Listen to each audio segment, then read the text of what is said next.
ہرقل شاہ روم نے قریش کے قافلے میں ایک آدمی بلانے کو بھیجا، اور اس وقت یہ لوگ تجارت کے لیے ملک شام گئے ہوئے تھے، اور یہ وہ زمانہ تھا جب رسول اللہ صلی اللہ علیہ وسلم نے قریش اور ابو سفیان سے ایک وقتی عہد کیا ہوا تھا۔ جب ابو سفیان اور دوسرے لوگ ہرقل کے پاس ایلیا پہنچے جہاں ہرقل نے دربار طلب کیا تھا، اس کے گرد روم کے بڑے بڑے لوگ، علماء، وزراء و امراء بیٹھے ہوئے تھے۔ ہرقل نے ان کو اور اپنے ترجمان کو بلوایا، پھر ان سے پوچھا کہ تم میں سے کون شخص مدعی رسالت کا زیادہ قریبی عزیز ہے؟ ابو سفیان کہتے ہیں کہ میں بول اٹھا کہ میں اس کا سب سے زیادہ قریبی رشتہ دار ہوں۔ یہ سن کر ہرقل نے حکم دیا کہ اس ابو سفیان کو میرے قریب لا کر بٹھاؤ اور اس کے ساتھیوں کو اس کی پیٹھ کے پیچھے بٹھا دو۔ پھر اپنے ترجمان سے کہا کہ ان لوگوں سے کہہ دو کہ میں ابو سفیان سے اس شخص یعنی محمد صلی اللہ علیہ وسلم کے حالات پوچھتا ہوں۔ اگر یہ مجھ سے کسی بات میں جھوٹ بول دے تو تم اس کا جھوٹ ظاہر کر دینا۔ ابو سفیان کا قول ہے کہ خدا کی قسم اگر مجھے یہ غیرت نہ آتی کہ یہ لوگ مجھ کو جھٹلائیں گے تو میں آپ صلی اللہ علیہ وسلم کی نسبت ضرور غلط گوئی سے کام لیتا۔ خیر، پہلی بات جو ہرقل نے مجھ سے پوچھی وہ یہ کہ اس شخص کا خاندان تم لوگوں میں کیسا ہے؟ میں نے کہا وہ تو بڑے اونچے عالی نسب والے ہیں۔ کہنے لگا اس سے پہلے بھی کسی نے تم لوگوں میں ایسی بات کہی تھی؟ میں نے کہا نہیں۔ کہنے لگا اچھا اس کے بڑوں میں کوئی بادشاہ ہوا ہے؟ میں نے کہا نہیں۔ پھر اس نے کہا بڑے لوگوں نے اس کی پیروی اختیار کی ہے یا کمزوروں نے؟ میں نے کہا نہیں، کمزوروں نے۔ پھر کہنے لگا اس کے تابعدار روز بڑھتے جاتے ہیں یا کوئی ساتھی پھر بھی جاتا ہے؟ میں نے کہا نہیں۔ کہنے لگا کیا اپنے اس دعوی نبوت سے پہلے کبھی کسی بھی موقع پر اس نے جھوٹ بولا ہے؟ میں نے کہا نہیں، اور اب ہماری اس سے صلح کی ایک مقررہ مدت ٹھہری ہوئی ہے، معلوم نہیں وہ اس میں کیا کرنے والا ہے۔ ابو سفیان کہتے ہیں میں اس بات کے سوا اور کوئی جھوٹ اس گفتگو میں شامل نہ کر سکا۔ ہرقل نے کہا کیا تمہاری اس سے کبھی لڑائی بھی ہوئی ہے؟ ہم نے کہا کہ ہاں۔ بولا پھر تمہاری اور اس کی جنگ کا کیا حال ہوتا ہے؟ میں نے کہا لڑائی ڈول کی طرح ہے، کبھی وہ ہم سے میدان جنگ جیت لیتے ہیں اور کبھی ہم ان سے جیت لیتے ہیں۔ ہرقل نے پوچھا وہ تمہیں کس بات کا حکم دیتا ہے؟ میں نے کہا وہ کہتا ہے کہ صرف ایک اللہ ہی کی عبادت کرو، اس کا کسی کو شریک نہ بناؤ، اور اپنے باپ دادا کی شرک کی باتیں چھوڑ دو، اور ہمیں نماز پڑھنے، سچ بولنے، پرہیزگاری اور صلہ رحمی کا حکم دیتا ہے۔ یہ سب سن کر پھر ہرقل نے اپنے ترجمان سے کہا کہ ابو سفیان سے کہہ دے کہ میں نے تم سے اس کا نسب پوچھا تو تم نے کہا کہ وہ ہم سے عالی نسب ہے، اور پیغمبر اپنی قوم میں عالی نسب ہی بھیجے جایا کرتے ہیں۔ میں نے تم سے پوچھا کہ دعوی نبوت کی یہ بات تمہارے اندر اس سے پہلے کسی اور نے بھی کہی تھی؟ تو تم نے جواب دیا کہ نہیں۔ تب میں نے اپنے دل میں کہا کہ اگر یہ بات اس سے پہلے کسی اور نے کہی ہوتی تو میں سمجھتا کہ اس شخص نے بھی اسی بات کی تقلید کی ہے جو پہلے کہی جا چکی ہے۔ میں نے تم سے پوچھا کہ اس کے بڑوں میں کوئی بادشاہ بھی گزرا ہے؟ تو تم نے کہا کہ نہیں۔ تو میں نے دل میں کہا کہ ان کے بزرگوں میں سے کوئی بادشاہ ہوا ہوگا تو کہہ دوں گا کہ وہ شخص اس بہانے اپنے آباء و اجداد کی بادشاہت اور ان کا ملک دوبارہ حاصل کرنا چاہتا ہے۔ اور میں نے تم سے پوچھا کہ اس بات کے کہنے یعنی پیغمبری کا دعویٰ کرنے سے پہلے تم نے کبھی اس کو دروغ گوئی کا الزام لگایا ہے؟ تم نے کہا کہ نہیں۔ تو میں نے سمجھ لیا کہ جو شخص آدمیوں کے ساتھ دروغ گوئی سے بچے وہ اللہ کے بارے میں کیسے جھوٹی بات کہہ سکتا ہے۔ اور میں نے تم سے پوچھا کہ بڑے لوگ اس کے پیرو ہوتے ہیں یا کمزور آدمی؟ تم نے کہا کمزوروں نے اس کی اتباع کی ہے۔ تو دراصل یہی لوگ پیغمبروں کے متبعین ہوتے ہیں۔ اور میں نے تم سے پوچھا کہ اس کے ساتھی بڑھ رہے ہیں یا کم ہو رہے ہیں؟ تم نے کہا کہ وہ بڑھ رہے ہیں، اور ایمان کی کیفیت یہی ہوتی ہے حتیٰ کہ وہ کامل ہو جاتا ہے۔ اور میں نے تم سے پوچھا کہ آیا کوئی شخص اس کے دین سے ناخوش ہو کر مرتد بھی ہو جاتا ہے؟ تم نے کہا نہیں۔ تو ایمان کی خاصیت بھی یہی ہے، جن کے دلوں میں اس کی مسرت رچ بس جائے وہ اس سے لوٹا نہیں کرتے۔ اور میں نے تم سے پوچھا کہ آیا وہ کبھی عہد شکنی کرتے ہیں؟ تم نے کہا نہیں۔ پیغمبروں کا یہی حال ہوتا ہے، وہ عہد کی خلاف ورزی نہیں کرتے۔ اور میں نے تم سے کہا کہ وہ تم سے کس چیز کے لیے کہتے ہیں؟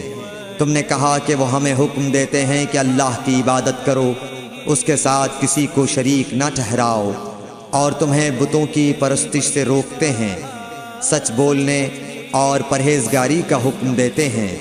لہٰذا اگر یہ باتیں جو تم کہہ رہے ہو سچ ہیں تو ان قریب وہ اس جگہ کا مالک ہو جائے گا کہ جہاں میرے یہ دونوں پاؤں ہیں۔ مجھے معلوم تھا کہ وہ پیغمبر آنے والا ہے، مگر مجھے یہ معلوم نہیں تھا کہ وہ تمہارے اندر ہوگا۔ اگر میں جانتا کہ اس تک پہنچ سکوں گا تو اس سے ملنے کے لیے ہر تکلیف گوارا کرتا۔ اگر میں اس کے پاس ہوتا تو اس کے پاؤں دھوتا۔ ہرقل نے رسول اللہ صلی اللہ علیہ وسلم کا وہ خط منگایا جو آپ نے وحیہ کلبی رضی اللہ تعالیٰ عنہ کے ذریعے حاکم بصرہ کے پاس بھیجا تھا، اور اس نے وہ ہرقل کے پاس بھیج دیا تھا۔ پھر اس کو پڑھا تو اس میں لکھا تھا، اللہ کے نام کے ساتھ جو نہایت مہربان اور رحم والا ہے۔ اللہ کے بندے اور اس کے پیغمبر محمد صلی اللہ علیہ وسلم کی طرف سے یہ خط ہے شاہ روم کے لیے۔ اس شخص پر سلام ہو جو ہدایت کی پیروی کرے۔ اس کے بعد میں آپ کے سامنے دعوت اسلام پیش کرتا ہوں۔ اگر آپ اسلام لے آئیں گے تو دین و دنیا میں سلامتی نصیب ہوگی، اللہ آپ کو دوہرا ثواب دے گا۔ اور اگر آپ میری دعوت سے روگردانی کریں گے تو آپ کی رعایا کا گناہ بھی آپ ہی پر ہوگا۔ اور اے اہل کتاب، ایک ایسی بات پر آ جاؤ جو ہمارے اور تمہارے درمیان یکساں ہے، وہ یہ کہ ہم اللہ کے سوا کسی کی عبادت نہ کریں اور کسی کو اس کا شریک نہ ٹھہرائیں، اور نہ ہم میں سے کوئی کسی کو خدا کے سوا اپنا رب بنائے۔ پھر اگر وہ اہل کتاب اس کتاب سے منہ پھیر لیں تو مسلمانوں، تم ان سے کہہ دو کہ تم مانو یا نہ مانو، ہم ایک خدا کے اطاعت گزار ہیں۔ ابو سفیان کہتے ہیں، جب ہرقل نے جو کچھ کہنا تھا کہہ دیا اور خط پڑھ کر فارغ ہوا تو اس کے ارد گرد بہت شور و غوغا ہوا، بہت سی آوازیں اٹھیں اور ہمیں باہر نکال دیا گیا۔ تب میں نے اپنے ساتھیوں سے کہا کہ ابو کبشہ کے بیٹے حضرت صلی اللہ علیہ وسلم کا معاملہ تو بہت بڑھ گیا۔ دیکھو تو اس سے بنی اصفر روم کا بادشاہ بھی ڈرتا ہے۔ مجھے اس وقت سے اس بات کا یقین ہو گیا کہ حضور صلی اللہ علیہ وسلم ان قریب غالب ہو کر رہیں گے، حتیٰ کہ اللہ نے مجھے مسلمان کر دیا۔ راوی کا بیان ہے کہ ابن ناطور ایلیا کا حاکم ہرقل کا مصاحب اور شام کے نصارہ کا لاٹ پادری بیان کرتا تھا کہ ہرقل جب ایلیا آیا ایک دن صبح کو پریشان اٹھا تو اس کے درباریوں نے دریافت کیا کہ آج ہم آپ کی حالت بدلی ہوئی پاتے ہیں، کیا وجہ ہے؟ ابن ناطور کا بیان ہے کہ ہرقل نجومی تھا، علم نجوم میں وہ پوری مہارت رکھتا تھا۔ اس نے اپنے ہم نشینوں کو بتایا کہ میں نے آج رات ستاروں پر نظر ڈالی تو دیکھا کہ ختنہ کرنے والوں کا بادشاہ ہمارے ملک پر غالب آ گیا ہے۔ بھلا اس زمانے میں کون لوگ ختنہ کرتے ہیں؟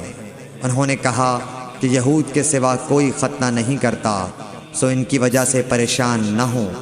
سلطنت کے تمام شہروں میں یہ حکم لکھ بھیجیے کہ وہاں جتنے یہودی ہوں سب قتل کر دیے جائیں۔ وہ لوگ انہی باتوں میں مشغول تھے کہ ہرقل کے پاس ایک آدمی لایا گیا جسے شاہ غسان نے بھیجا تھا۔ اس نے رسول اللہ صلی اللہ علیہ وسلم کے حالات بیان کیے۔ جب ہرقل نے سارے حالات سن لیے تو کہا کہ جا کر دیکھو وہ ختنہ کیے ہوئے ہے یا نہیں۔ انہوں نے اسے دیکھا تو بتلایا کہ وہ ختنہ کیا ہوا ہے۔ ہرقل نے جب اس شخص سے عرب کے بارے میں پوچھا تو اس نے بتلایا کہ وہ ختنہ کرتے ہیں۔ تب ہرقل نے کہا کہ یہی محمد صلی اللہ علیہ وسلم اس امت کے بادشاہ ہیں جو پیدا ہو چکے ہیں۔ پھر اس نے اپنے ایک دوست کو رومیہ خط لکھا اور وہ بھی علم نجوم میں ہرقل کی طرح ماہر تھا۔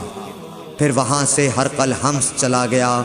ابھی حمص سے نکلا نہیں تھا کہ اس کے دوست کا خط اس کے جواب میں آ گیا۔ اس کی رائے بھی حضور صلی اللہ علیہ وسلم کے ظہور کے بارے میں ہرقل کے موافق تھی کہ محمد صلی اللہ علیہ وسلم واقعی پیغمبر ہیں۔ اس کے بعد ہرقل نے روم کے بڑے آدمیوں کو اپنے حمص کے محل میں طلب کیا اور اس کے حکم سے محل کے دروازے بند کر لیے گئے۔ پھر وہ اپنے خاص محل سے باہر آیا اور کہا، اے روم والو، کیا ہدایت اور کامیابی میں کچھ حصہ تمہارے لیے بھی ہے؟ اگر تم اپنی سلطنت کی بقا چاہتے ہو تو پھر اس نبی صلی اللہ علیہ وسلم کی بیعت کر لو اور مسلمان ہو جاؤ۔ یہ سننا تھا کہ پھر لوگ وحشی گدھوں کی طرح دروازوں کی طرف دوڑے مگر انہیں بند پایا۔ آخر جب ہرقل نے اس بات سے ان کی یہ نفرت دیکھی اور ان کے ایمان لانے سے مایوس ہو گیا تو کہنے لگا کہ ان لوگوں کو میرے پاس لاؤ۔ جب وہ دوبارہ آئے تو اس نے کہا، میں نے جو بات کہی تھی اس سے تمہاری دینی پختگی کی آزمائش مقصود تھی، سو وہ میں نے دیکھ لی۔ تب یہ بات سن کر وہ سب کے سب اس کے سامنے سجدے میں گر پڑے اور اس سے خوش ہو گئے۔ بالآخر ہرقل کی آخری حالت یہی رہی۔ صحیح بخاری حدیث نمبر 7۔